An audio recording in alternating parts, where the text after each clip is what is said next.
केजरीवाल ने उड़ा दिए राहुल गांधी के पसीने।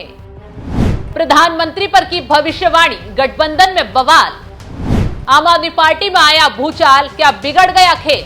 नमस्कार, आप देख रहे हैं एनएमएफ न्यूज, मैं आपके साथ शबनम। एक तरफ केजरीवाल स्वाति मालीवाल के मुद्दे पर चालाक बन रहे हैं, विभव को बचाने के लिए किसी भी हद तक गिर रहे हैं, और दूसरी तरफ इंडिया गठबंधन के साथ खेल करने में जुट गए हैं, खासकर कांग्रेस के साथ। दरअसल जब से केजरीवाल जेल से अंतिम जमानत पर बाहर आए हैं, तब से वो ताबड़तोड़ रैलियां कर खुद को इंडिया गठबंधन का बड़ा चेहरा दिखाने की कोशिश में लगे हुए हैं। ज्यादातर अकेले ही रैलियां कर रहे हैं। ऐसे में राहुल गांधी के साथ केजरीवाल ने तब खेल कर दिया जब उनसे एक इंटरव्यू में पूछा गया कि इंडिया गठबंधन का पीएम उम्मीदवार कौन होगा, क्या वो राहुल गांधी के नाम को पीएम चेहरे के तौर पर आगे करेंगे।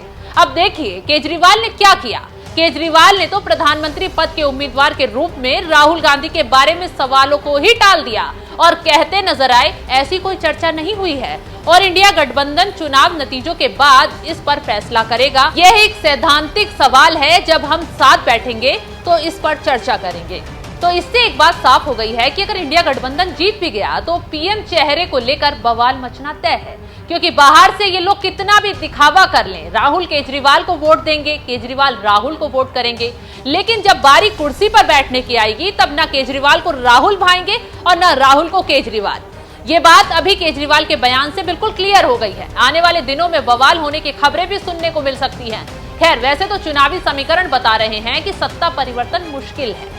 बीजेपी की आंधी को रोकने में इंडिया गठबंधन नाकामयाब होता दिख रहा है, लेकिन फिर भी इंडिया गठबंधन के तमाम नेता दावा कर रहे हैं कि इस बार वो लोग 300 पार सीटें ले जाएंगे, यानी कि सरकार बनाएंगे। इसके साथ ही केजरीवाल से इंडिया गठबंधन में उनके प्रधानमंत्री बनने की बात पर भी सवाल किया तो उन्होंने जवाब दिया और कहा कि आप एक छोटी पार्टी है, इस चुनाव में केवल 22 सीटों पर चुनाव लड़ रही है। अगर इंडिया ब्लॉक जीतता है तो मेरा अगला पीएम बनने का कोई इरादा नहीं है। अगर बीजेपी सत्ता में वापस आई तो विपक्षी नेताओं को जेल भेजा जाएगा।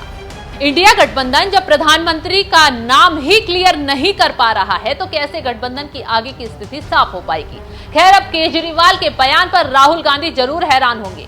इसके साथ ही केजरीवाल ने नई भविष्यवाणी 300 पार सीटें जीतने की कर डाली है। साथ ही दावा भी कर दिया है कि इंडिया गठबंधन की सरकार बनी तो दिल्ली को न सिर्फ पूर्ण राज्य का दर्जा दिलवाएंगे, इसके साथ ही उन्होंने ये भी कहा कि एलजी को हटाकर अपना एलजी लाएंगे। अब एलजी हटाने की बात केजरीवाल इसलिए कर रहे हैं क्योंकि दिल्ली में आम आदमी पार्टी के जितने भी घोटाले सामने आए हैं, सबको उजागर करने में एलजी का हाथ रहा है।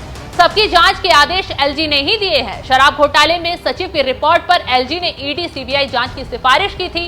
केजरीवाल के शीश महल के घोटाले की फाइल भी एलजी ने ही आगे बढ़ाई थी।